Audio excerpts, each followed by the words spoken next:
Lisa, can you please your name and outfit? Oh, one second. Oh, okay.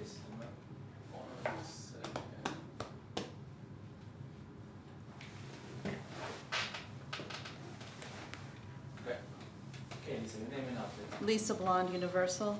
You got it. Will you start by telling us what drew you to this project with everything else you have going on in your career? Yes, I will start with that. I was thrilled to be asked to be a part of this. I was a fan of the first two movies, although only one had been released when I was asked to be a part of it. So I had seen the first one and then was very excited to see the second one, and then they asked me to be a part of it, and I said okay. And then the second one came out and it was better than the first.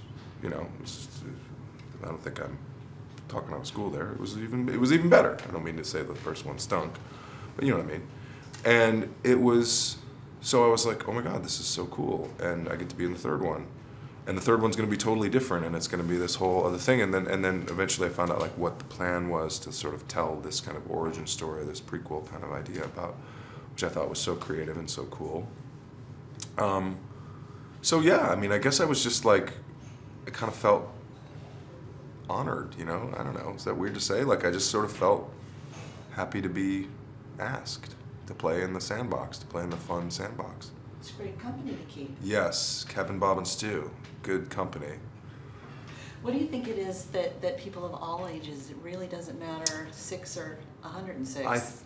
You know, I think it's interesting. I think that there's something so pure about the Minions experience. They just are kind of these agents of chaos, but they also are sort of fascinated by everything in their world. They're just sort of very observant to their own detriment sometimes. They're supposed to be doing something else and they're sort of get distracted by something over here. But generally what they get distracted by is something fun or funny or somebody's butt or a banana or, you know, so whatever it is, it's something funny to them. And they take the moment, it's a good lesson, they take the moment to kind of laugh at it and experience that and enjoy it.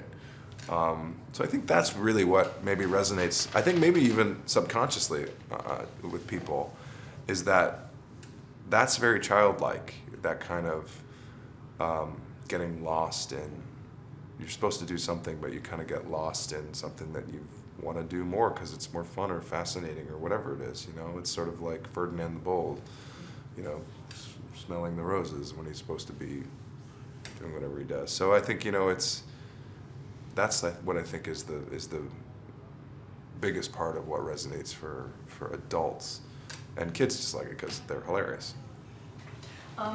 Herb may be one of the grooviest guys ever to come to film. Yes. Can you talk a little bit about Herb and who this man is? Well, he's got great style. I know that. He's very stylish. And then, you know, so the fun thing was when they showed me what he looks like, I was like, oh, okay. This guy's kind of got a, as you say, a groovy sensibility. And so I was trying to figure out how he might sound. And that's the fun part about doing animated stuff, is that you're not kind of constrained about how you look or how your hair looks one day or whatever, you know, however you're feeling that day. You just can kind of go crazy with it. And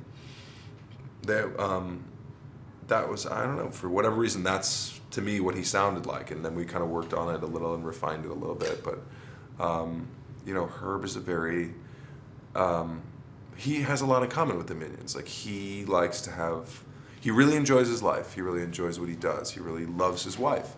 He loves making things for her, and he loves doing, you know, things for her. And then he likes to have fun too. So when these 3 little yellow balls of energy come into his life, he kind of is intrigued, like, what are these things?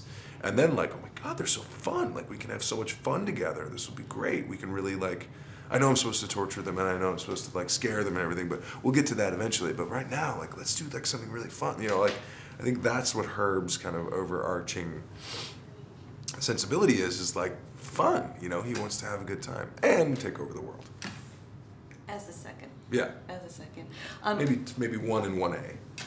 Herb and Scarlett have a fairly unusual relationship for the 60s, in that she's the face and the one that's presented to the world, while Herb's more behind the scenes and working from home. But they are fully partners, no? Yes, I agree. And, you know, yes, Scarlett is the face of the enterprise, so to speak. And because she's beautiful and she's got the sort of telegenic qualities that you need to run an evil empire. Whereas Herb is a little more behind the scenes. He's the brains behind it.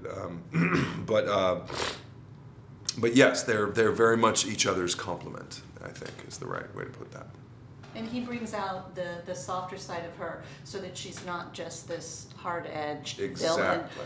And he's just there to support her. He is there to support her. He's there to comfort her, and then also make sure that she is very well armed with laser beams and lava lamp guns and nuclear weapons and body armor that's shaped like a very pretty dress, things like that.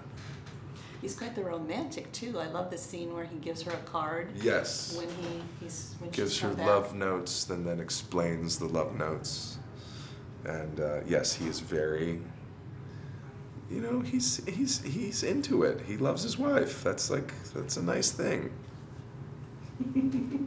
And nice for kids to see in an animated film. Yes, yes, indeed. You know,